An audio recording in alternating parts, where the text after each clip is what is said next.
ज्ञानाञ्जनशलाकया चक्षुरुन्मीलितं येन तस्मै श्रीगुरवे नमः। नमः ॐ विष्णुपादाय कृष्णपृष्ठाय भूतले श्रीमते भक्तिवेदान्त स्वामिनिधि नामिने नमस्ते सरस्वती देवे गौरवाणी प्रचारिणे निर्विशेष शून्यवादी पाश्चात्य देशतारिणे जय श्री कृष्ण चैतन्य प्रभु नित्यानंद श्री अद्वैत गदाधर श्रीवासादि गौर भक्तवृंद। हरे कृष्णा कृष्णा कृष्णा हरे हरे हरे राम राम राम हरे हरे कृष्णा। श्री कृष्ण जन्माष्टमी महामहोत्सव की जय। हरे कृष्णा सा देवकी सर्व जगत निवास भूतामितरां नरेज भोजेन्द्र देह अग्नि शिखे वरुद्धा सरस्वती ज्ञान खोले यथा सती। भगवान श्री कृष्ण देवकी के गर्भ में उपस्थित हुए।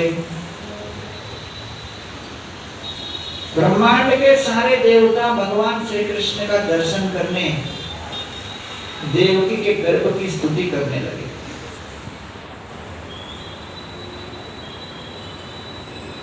संपूर्ण जगत जिस भगवान श्री कृष्ण के अंदर सन्निहित है वही श्री कृष्ण समस्त जगतों के साथ देवकी माता के गर्भ में स्थित है। सा देवकी सर्व जगन निवास। जगन्नाथ को देवकी जी ने अपने गर्भ में धारण किया। भोजेन्द्र देहे अग्नि शिखे वरुद्धा और देवकी कंस के कारागृह में बंद थी।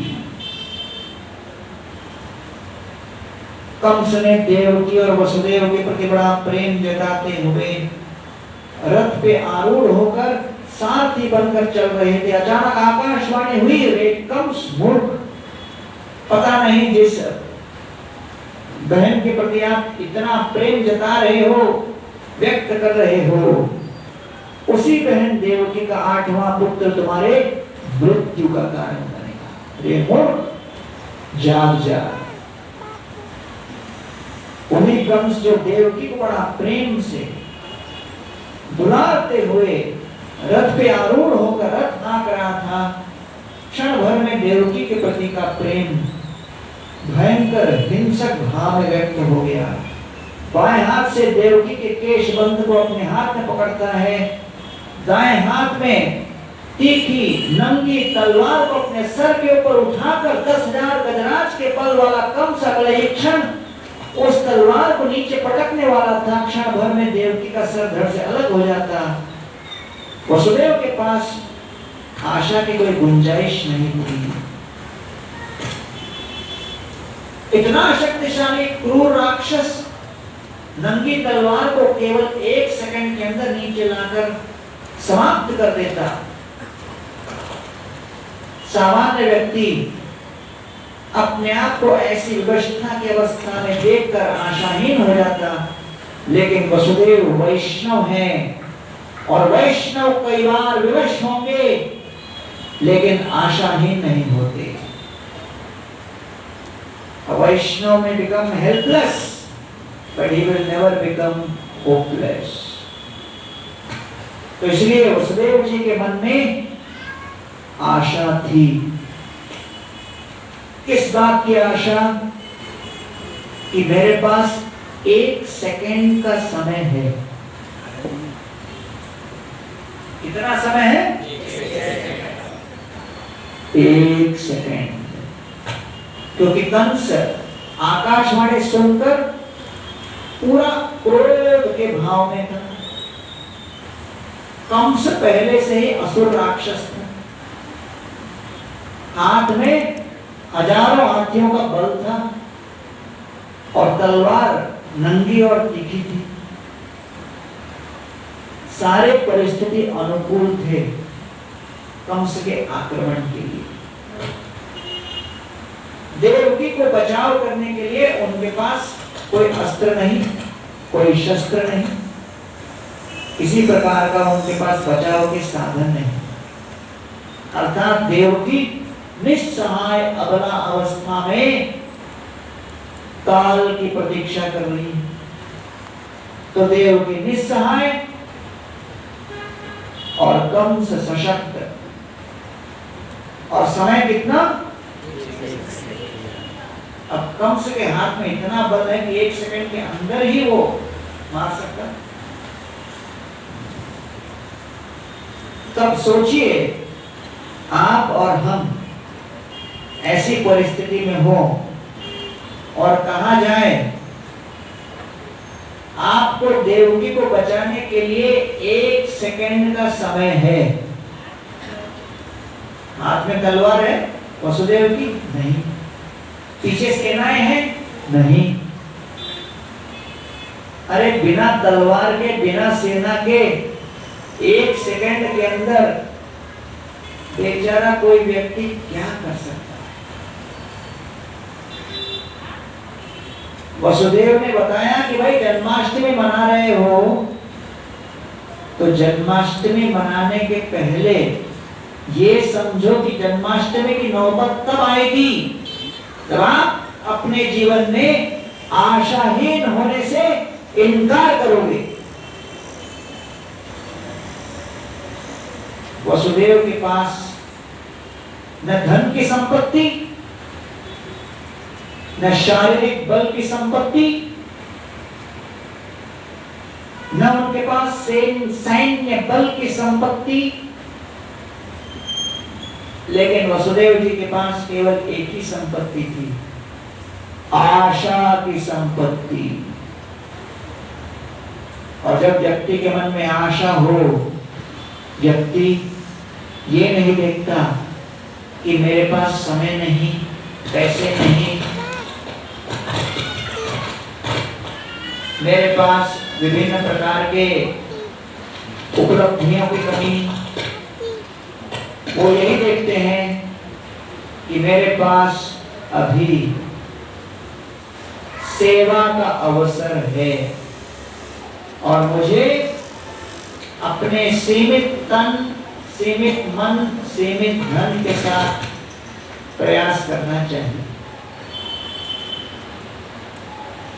तो वसुदेव जी तैयार हो गए और उन्होंने कंस को समझाने का प्रयास आरंभ किया। और कंस, तुमको क्या लगता है कि अगर तुमने देवकी को समाप्त कर दिया तो चलने दीजिए, बिजली का यहाँ वहां का जो हो रहा है आपके हाथ में कुछ नहीं, चलने दीजिए। अपने पास सीमित साउंड सिस्टम है, लेकिन कम से कम आवाज तो आ रही है। ज्यादा छेड़खानी करोगे ये भी खत्म हो जाएगा। इस बात का मुझे डर है, इसलिए हीरोगिरी मत करो।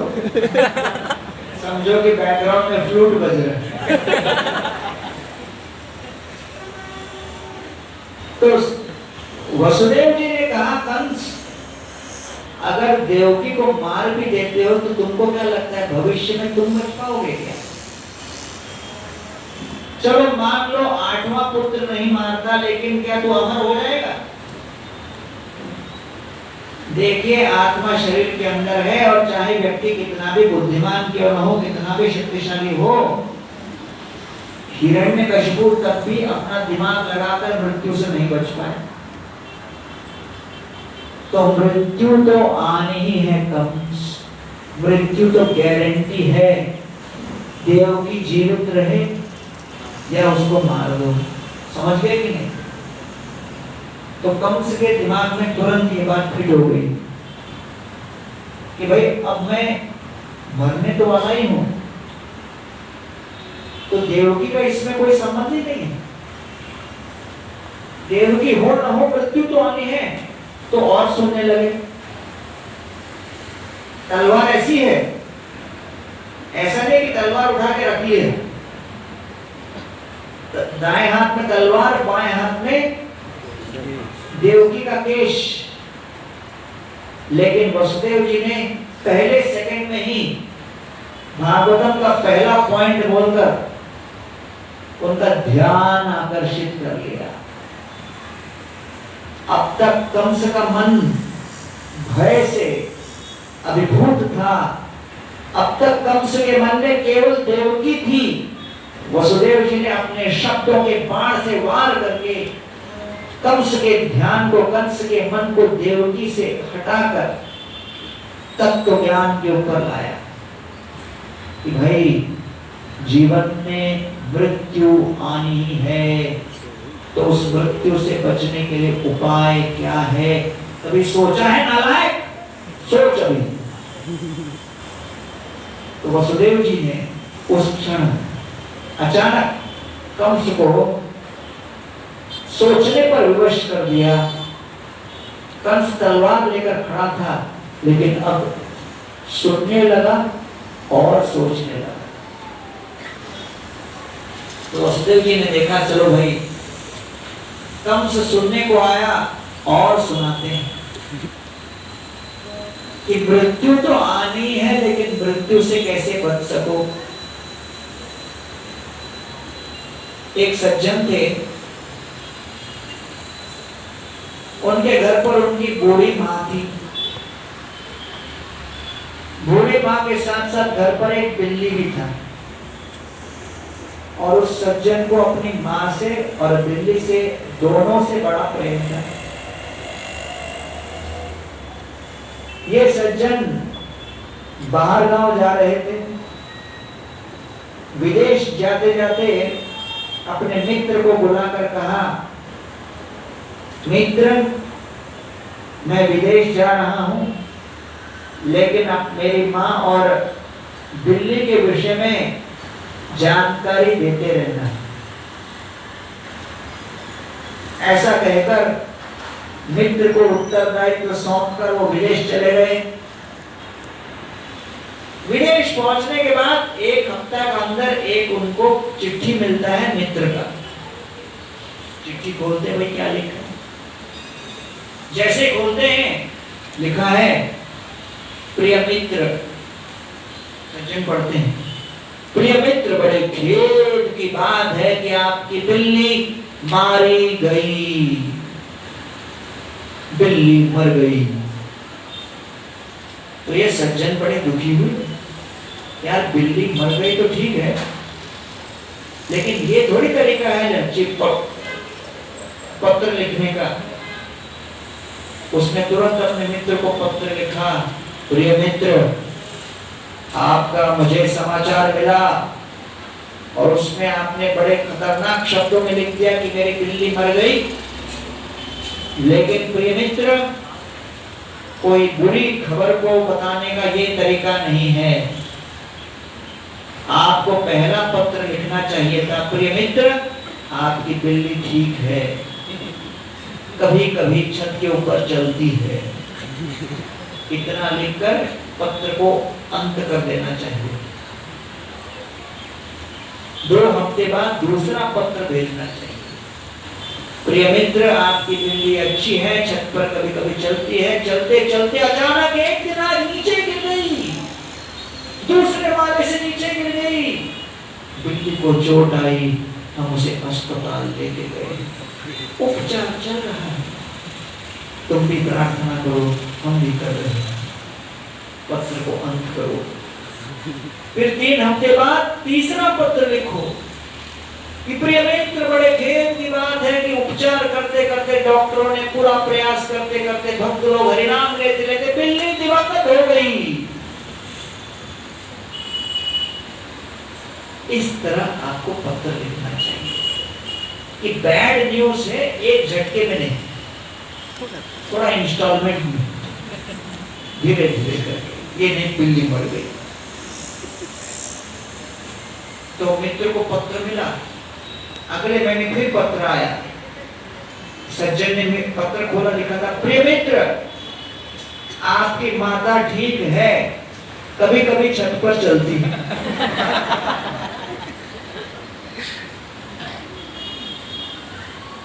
तो आप समाचार ऐसे दो या ऐसे दो, मृत्यु तो आनी ही है। कोई बच सकता है? कोई नहीं बच सकता। यही वसुदेव जी ने कंस को बताया, कहा अपने आप को बचाने का प्रयास कर। अरे भाई, आत्मा अमर है, अब इस आत्मा के विषय में जानकारी लो। तब फिर धीरे धीरे सुनाते सुनाते वसुदेव जी ने कंस को आश्वासन दिला दिया कि भाई आपको तो प्रॉब्लम 8वें पुत्र से, पहले 7 ने क्या बिगाड़ा। मैं आपको आश्वासन देता हूं, जैसे पहला पुत्र आएगा आपके पास 100 पुत्र। इतना कह दिया। कंस वसुदेव को देख रहा है ऊपर से नीचे तक, और कंस को लगा ये वसुदेव शरीफ आदमी है, सज्जन है, ये जो कहता है वैसा करेगा। इसलिए वसुदेव जी के बातों को सुनकर कंस कुछ विचार करने के बाद कहता है, वसुदेव, तुम और देवकी दोनों कारागृह में जाओ, कारागृह में तुमको हम बंद करते हैं, और फिर जब संतान उत्पन्न होगी मेरे पास हवाले कर। वसुदेव और देवकी दोनों को कंस ने कारागृह में बंदी बना दिया। पहला पुत्र हुआ। वसुदेव जी ने जैसा कहा था ला कर दिया, और कंस को लगा, अरे कितना नेक व्यक्ति है, अपने व्रत के अनुसार, वचनानुसार लाकर उन्होंने संतान मेरे हवाले कर दी। कंस ने सोचा, लेकिन मृत्यु तो मुझे पहले से नहीं 8वें पुत्र से होगी। वसुदेव ले जा, पुत्र ले जा। जैसे ही कंस ने क्षमा कर दिया और संतान को बख्श दिया और कह दिया लेके चलो, ऊपर खड़े हुए देवतागण घबरा गए। देवताओं को लगा कि अरे भाई, कंस के अंदर अचानक इतनी करुणा आ गई। कंस ने अपने देवकी के पुत्र को सौंप दिया। इसको देखकर कहीं कृष्ण कंस को कृष्ण के और वैष्णवों के सेवक की श्रेणी में डालकर उनको क्षमा न कर दो, क्योंकि कृष्ण भी बड़े कृपालु हैं। कृष्ण को लगेगा, अरे कंस ने मेरी जो माता है उसके पहले संतान को, मेरे बड़े भाई को छोड़ दिया। कंस तो बड़ा दयालु आदमी, अगर ऐसा कृष्ण ने कर लिया तो भविष्य में कंस की हत्या नहीं करेंगे। तो जाकर नारद मुनि बोले, नारद मुनि बहुत प्रॉब्लम है। नारद मुनि क्या? भाई हम चाहते हैं कि कंस थोड़ा विकराल स्वरूप व्यक्त करे, क्रूर बने, क्रूरता के मूर्तिमान स्वरूप कंस यहाँ पर कृपा के स्वरूप बन रहे हैं। आप जाकर थोड़ा उद्वेलित कीजिए और कंस के अंदर के असुर को बाहर निकालिए। नारद मुनि जाते हैं, बोले बेटा कंस, ये कमल का फूल है, देखा? कंस कहता हाँ देखा। नारद मुनि कहते बेटा कंस, इस कमल के पंखुड़ियों में पहली पंखुड़ी कौन सी है, 8वीं पंखुड़ी कौन सी है बता। तो कंस गिनता है 1 2 3 4 5 6 7 8, ये पहली ये 8। नारद मुनि कमल को यूं घुमाते हैं और कहते अब बता। तो कंस भ्रमित हो जाता है, 1 2 3 4 8 गिनता, फिर नारद मुनि घुमा देते हैं, फिर बता। तो कंस का दिमाग घूम रहा था, लेकिन उसको समझ में नहीं आ रहा था वो क्या रहा है। नारद मुनि बोलते हैं, महात्मा जी आप मेरे को गिनती सिखा रहे हो क्या, ये बार बार घुमा जाते हो, कर क्या रहे हो। नारद मुनि ने कहा, अरे कंस इतने शक्तिशाली हो लेकिन बड़े मूर्ख हो। मैं ये बताना चाह रहा हूं कि जैसे इस कमल में पहला और 8वां का कोई सीक्वेंस नहीं, वैसे केवल एक आकाशवाणी ने बताया कि 8वां पुत्र मृत्यु का कारण बनेगा। आकाशवाणी पर इतनी श्रद्धा, इतनी आस्था। अब मान लो 8वें के बदले दूसरा पुत्र और तीसरा पुत्र मृत्यु का कारण बना, कोई गारंटी है क्या नहीं होगा। जो आकाशवाणी ने कोई कॉन्ट्रैक्ट साइन किया है क्या कि 8वां ही होगा। और कंस आजकल दुनिया में रूमर बहुत बढ़ रहा है, बहुत सारे लोग बहुत कुछ बातें अफवाहें फैलाते हैं, विश्वास नहीं कर सकते। कंस ने नारद मुनि को प्रणाम किया, कहा धन्यवाद, जबरदस्त सजेशन दिया आपने। तो कंस तुरंत जाता है भागे भागे, देवकी के हाथ से उसके नन्हे से 1 दिन के शिशु को अपने हाथ में उठाकर वहीं पर उसके कारागृह के अंदर के चट्टान पर, पत्थरीली चट्टान पर दे मारता है और वो नन्हा सा अबला शिशु मृत्यु के घाट उतरता हुआ, रक्त के फव्वारे फैलता हुआ। कंस ने अपनी क्रूरता का प्रदर्शन किया। 1 2 3 4 5 6 पुत्रों की हत्या कंस ने कर डाली। IIT में मैं लेक्चर दे रहा था जन्माष्टमी का, उसमें मैंने बताया ये आकाशवाणी हुई 8वां पुत्र मृत्यु का कारण बनेगा करके आया। लेक्चर के बाद एक IIT का स्टूडेंट मेरे पास आके बोलता है कि प्रभु जी, जब आकाशवाणी थी कि 8वां पुत्र मृत्यु का कारण बनेगा, तो कंस को चाहिए कि वो वसुदेव जी को एक जेल में रखते और देवकी को दूसरे जेल में रखते, एक भी पुत्र पैदा नहीं होता। 8वां तो दूर की बात,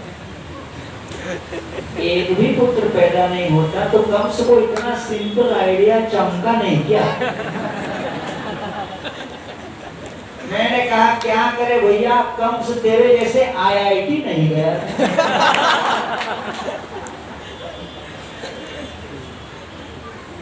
तो वास्तव में कई बार लोगों को लगता है कि दिमाग लगाकर हम अपनी समस्या का समाधान कर लेंगे, लेकिन कृष्ण बताना चाहते हैं ध्यान रखिए कि आपका कितना भी दिमाग क्यों न हो, कितनी बड़ी डिग्री क्यों न हो, कितने ही राजनीतिक, आर्थिक, सामाजिक स्तर पर आप श्रेष्ठ क्यों न हो, जीवन में कई ऐसी परिस्थितियां आएंगी जब आप अपने समस्त शक्तियों का प्रयोग करके भी समाधान नहीं ढूंढ पाओगे। उस समय निस्सहाय होकर जल बिन मछली की तरह छटपटाओगे। जब वो दिन आएगा तब कुरुक्षेत्र की रणभूमि में खड़े हुए धनुर्विद्या में निपुण अर्जुन का स्मरण करो। समस्त शक्तियों के स्वामी अर्जुन ऐसे उस दिन निस्सहाय हो गए। ऐसी अवस्था जब आएगी तब गीता का ज्ञान, भागवत का ज्ञान आपको काम आएगा। ये विवश होना ठीक है, लेकिन आशाहीन मत होना। बंबई के लोकल ट्रेन में मैं भगवत गीता वितरित कर रहा था।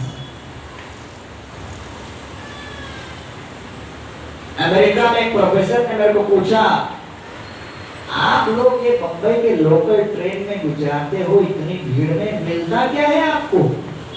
मैंने कहा सर, फ्री में मसाज हो जाता है। गीता किसी को दिखाया, वो देखकर बोलता है ये गीता आप मुझे फ्री में दे रहे हो ना? मैंने कहा बिल्कुल नहीं, ये 70 रुपए की गीता है। उसने बोले 70 रुपए की गीता? कृष्ण ने अर्जुन को गीता फ्री में सुनाई, आप 70 रुपए क्यों ले रहे हो? मैंने कहा सर, कृष्ण ने अर्जुन को गीता कुरुक्षेत्र में सुनाई, ये बंबई है, 70 रुपए ट्रांसपोर्ट चार्ज है। लोग गीता के बारे में सुने तो हैं, लेकिन गीता के ज्ञान को अपने जीवन में अपनाने से घबराते हैं। एयरपोर्ट में मैं जा रहा था, एक सज्जन दूर से मुझे बोलते हैं, अरे स्वामी जी रुको रुको रुको। मैं रुक गया, मुड़ा तो बड़े वयोवृद्ध सज्जन थे, मेरे पास आए, बोले स्वामी जी भगवत गीता है क्या? मैंने कहा है, यहाँ पर नहीं, मंदिर में है। वो सज्जन कहते हैं मैं लगभग 80 साल का हो रहा हूँ, अब मुझे लगता है ये सही उम्र है गीता पढ़ने की। ये सही बात है ना स्वामी जी? गीता में यही कहा है ना कि सब कुछ जीवन में हो जाए फिर गीता पढ़ो। मैंने कहा आप करते क्या हो? वो कहता मैं सीए हूं। वो मैंने कहा अरे चार्टर्ड अकाउंटेंट है? बोले नहीं, कंप्लीट आराम।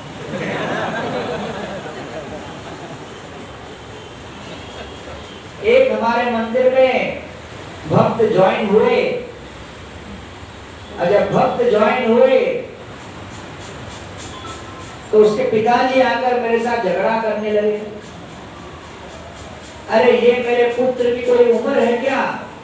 25-26 साल की उम्र में वो मंदिर ज्वाइन हो गया। जब वो मेरे उम्र का होगा, जब वो मेरे उम्र का होगा तब उसे मंदिर में ज्वाइन होना चाहिए।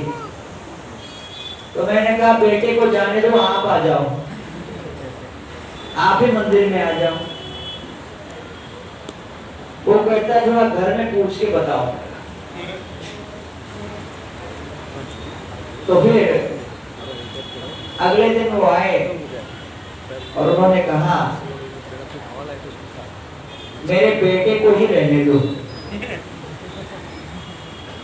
तो कभी कभी हमको लगता है ये हमारी आयु नहीं है भक्ति करने की, आगे चलकर हम कभी भक्ति करेंगे। कभी कभी गृहस्थ हो तो आपको लगेगा ये मेरी उम्र नहीं है सीरियस भक्ति करने, थोड़ा बहुत भक्ति कर लूंगा, थोड़ा भजन और थोड़ा बहुत जप कर लेंगे, लेकिन पूरी तीव्रता के साथ हम भविष्य में करेंगे जब सारे पारिवारिक उत्तरदायित्वों से मुक्त होकर हम संन्यास लेंगे, तब जाकर सीरियस भक्ति करेंगे। वो दिन कभी नहीं आएगा। प्रभुपाद जी को किसी ने पूछा आप मंदिर क्यों बनाते हो? लोगों को मंदिर में भर्ती करने क्या? प्रभुपाद ने कहा नहीं, हम लोग मंदिर इसलिए नहीं बनाते जिससे लोगों को मंदिर में भर्ती कर सके। हम मंदिर इसलिए बनाते हैं, सत्संग इसलिए चलाते हैं जिससे कि लोग यहाँ आकर समझ सके कि यहाँ से प्रेरणा प्राप्त करके मैं अपने घर को मंदिर कैसे बना सकता हूँ।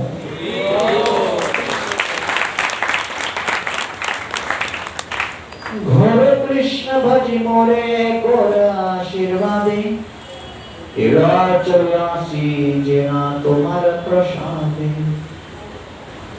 भट्टाचार्य कृपा करके आशीर्वाद दीजिए, मैं पुनः पूरी लौट के आ सकूं।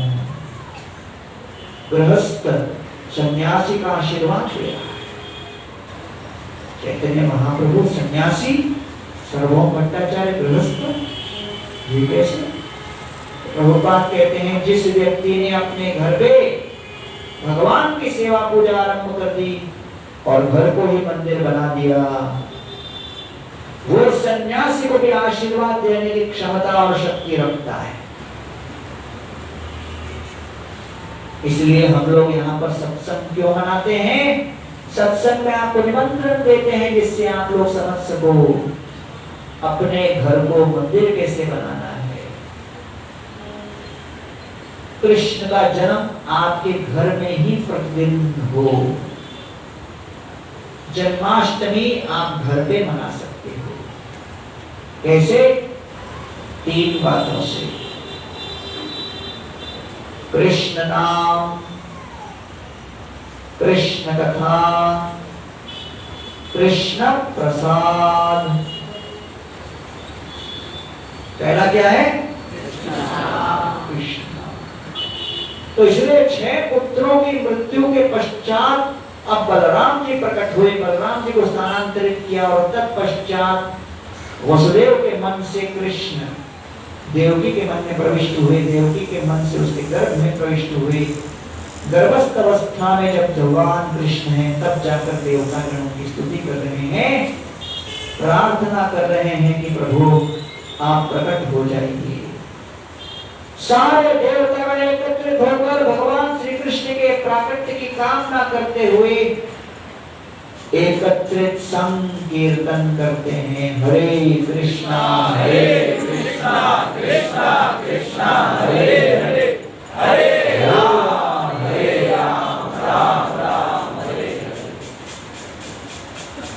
तो सुंदर सुंदर श्लोकों के माध्यम से वो प्रार्थना करते हैं और वही श्लोक श्री चैतन्य महाप्रभु ने हमारे लिए सरल बना दिया और उसको नाम दे दिया है हरे कृष्णा महामंत्र। देवता कृष्ण से सेवा की कामना कर रहे थे, हम भी महामंत्र के माध्यम से सेवा की कामना करते हैं। प्रभुपाद जी भक्तों को बोले हरिनाम संकीर्तन करो। भक्त लोग हरिनाम संकीर्तन कर रहे थे। ऑस्ट्रेलिया में पुलिस ने पकड़ लिया, जेल में भर्ती कर दिया। जेल में भर्ती करने के बाद प्रभुपाद जी को भक्तों ने पत्र लिखा, जेल से छूटने के लिए हमको $8,000 बोल रहे हैं, बेल का फी देना है। प्रभुपाद ने कहा बेल देने की कोई जरूरत नहीं, जेल में रहो और जेल में रह के हरिनाम करते रहो, थोड़े दिन में छोड़ देंगे। भक्त लोग हरिनाम करना आरंभ कर दिए। भक्तों के हरिनाम को देखकर वहां पर कैदी लोग सब हरिनाम करने लगे।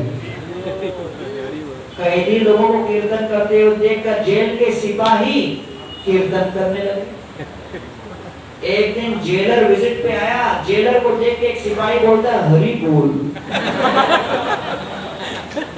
जेलर बोलता है यार मेरे आदमी को क्या हो गया?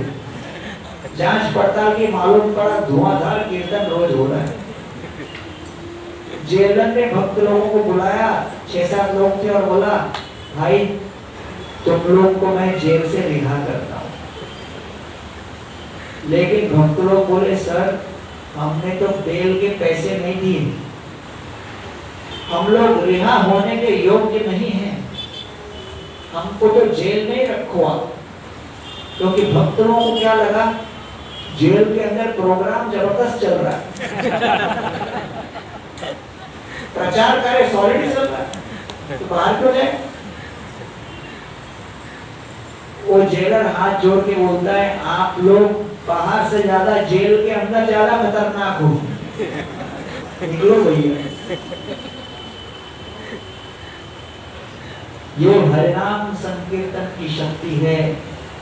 और जब देवतागण एकत्रित होकर हरिनाम संकीर्तन करते हैं तब भगवान श्री कृष्ण सब देवताओं की इच्छा पूरी करने के लिए, देवकी माता और वसुदेव जी को संतुष्ट करने के लिए, ब्रह्मा जी के समक्ष दिए गए अपने वचन को पूर्ण करने के लिए वही श्री कृष्ण अपने चतुर्भुज रूप शंख चक्र गदा पद्म को लेकर प्रकट होते हैं और उस अंधकार में तमोगुण से भरे हुए घनघोर कंस के कारागृह को प्रकाशित करते हुए जन्माष्टमी के दिन प्रकट होते हैं। कृष्ण भगवान की जय।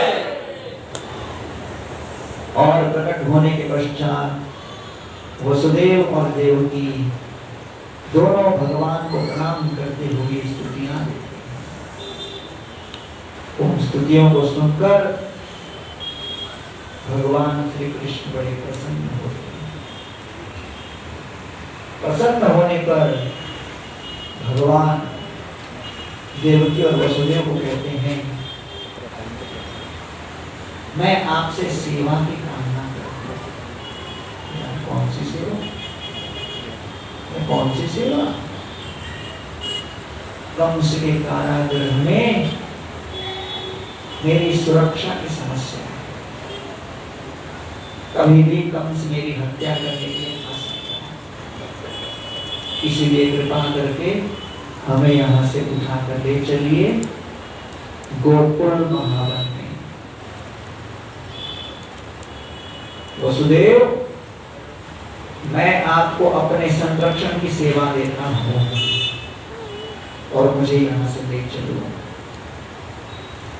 तो देखिए, जब हम किसी को सेवा देते हैं उस व्यक्ति के सेवा के पूर्व सूची का हम लोग विचार करके देते हैं सेवा। नीचे आपके लिए एकादशी का प्रसाद बन रहा है, कि नहीं बन रहा? आपको पूरा विश्वास है कि बन रहा है? हाँ, ऊपर नीचे मैं फास्टिंग कर रहा हूँ, दिमाग घूम रहा है। ऊपर बन रहा है कि नहीं? कौन बना रहा है? जिसको कुकिंग आती है, नहीं? आपको विश्वास है कि केशव चंद्र प्रभु और सत्यनारायण प्रभु और कृष्ण और प्रभु ऐसी अनाड़ी को नहीं देंगे। तो ये दोनों बैठे हैं, लेकिन एक सैफरन ऊपर घूम रहा है। लीला शुभ प्रभु देख रहे हैं कि सब बराबर बने। सेवा देखकर देते हैं कि कौन वो काम कर सकता है, नहीं? अब मान लीजिए आज इन लोगों ने सोचा होगा, नहीं, जन्माष्टमी का दिन है, भक्तों पर कृपा होनी चाहिए, ऐसे भक्त को भेजते हैं किचन में